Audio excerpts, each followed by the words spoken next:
Deep beneath the thick layer of million-year-old ice, something is lurking quietly, waiting to rip through the rigid ice sheets. No, not that. This enormous icy wasteland is sitting on top of a volcanic ridge. And in our hypothetical world, these volcanoes are about to wake up. Antarctica is the coldest continent on Earth. And it's quite mysterious. We didn't know it had active volcanoes buried underneath it until 2013, when scientists accidentally detected 2 clusters of small earthquakes. Now that we've scanned Antarctica with ice-penetrating radar, we know that there are many more volcanoes hiding below the ice. 138, to be precise. But that's only the ones we know of. And how much trouble would we be in if all those volcanoes suddenly decided their slumber was over? It shouldn't be too surprising that these ash-breathing ruptures have been buried underneath Antarctica's ice shield this whole time. After all, volcanoes are easy to come by even outside our home planet. There are volcanoes on Jupiter's moon Io, Saturn's moon Enceladus, and on our planetary neighbor Venus. But let's not waste our time there. We've got our own world to save. Do you know what happens when a volcano erupts? There are usually warning signs before the real action begins, like the waves of earthquakes. They indicate that there's molten rock moving beneath the surface. Then lava and ash join the party, accompanied by heated gases. It depends on a variety of scenarios and the kind of lava involved, but on average, lava moves at about 10 kilometers, 6 miles per hour. Pretty easy to outrun. But when a major eruption occurs, a volcano releases superheated gases and ash. Combined, they create something called a pyroclastic cloud. These things are hot, reaching up to 700 degrees Celsius, 1,300 degrees Fahrenheit, and they can move at 80 kilometers per hour, 50 miles per hour. Being trapped by one of these would mean the end of days for you. But Antarctica's volcanoes are a different story. They're buried under layers of ice that are more than 4 kilometers, 2.5 miles thick in places. We wouldn't be dealing with volcanic gases making their way to the surface. At least as far as one eruption goes. The heat released would melt massive caverns in the ice, creating substantial amounts of meltwater. And that's when things would start getting ugly. The newly created meltwater would cause the ice above it to move more rapidly. The Antarctic ice cover would begin heading into the ocean. From there, the domino effect would kick in.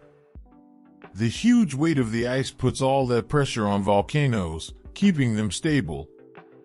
But decrease that pressure, and a volcano gets limbered up, and magma finds a way out through an eruption. In the case of Antarctica, multiple volcanic eruptions could wake up over 100 other volcanoes and destabilize the entire region.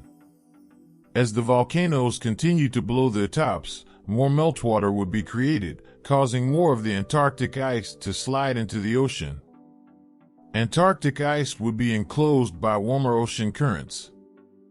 On one hand, we get a new look at Antarctic bedrock that's been hiding under the ice this whole time. On the other hand, the ice wouldn't just disappear into thin air. It would melt.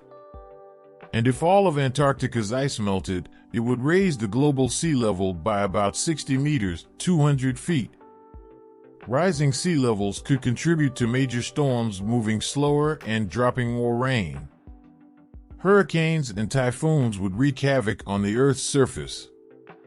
Wildlife along coastal areas would lose their habitats, and agricultural soil would become contaminated with salt. Extensive flooding would push millions of people away from the coastline. If the eruptions happened in a span of one day, we'd be looking at thousands of deaths, and storms wiping out everything floating in the oceans. But let's go back to Antarctica for a second. Now that all the ice has melted, what about the rampaging magma? The good news is, it wouldn't turn the Earth into a lava world. After all, the eruptions would occur underwater. The hot magma would solidify in the cold water of the Antarctic Ocean and maybe add more real estate to Antarctica's own bedrock. But things don't end there.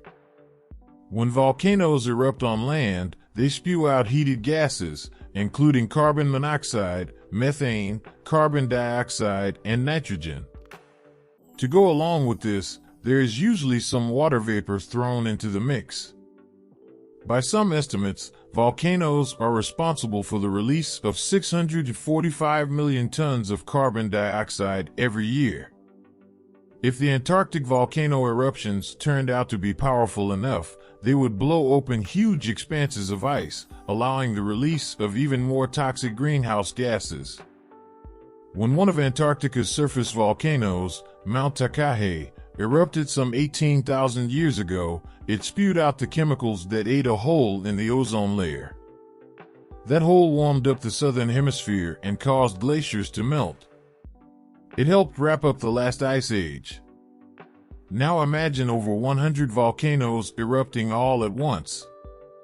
That can't be good for our planet. But don't worry. Antarctica's volcanoes won't erupt all at once. If they start to wake up, it would take decades for anything substantial to happen.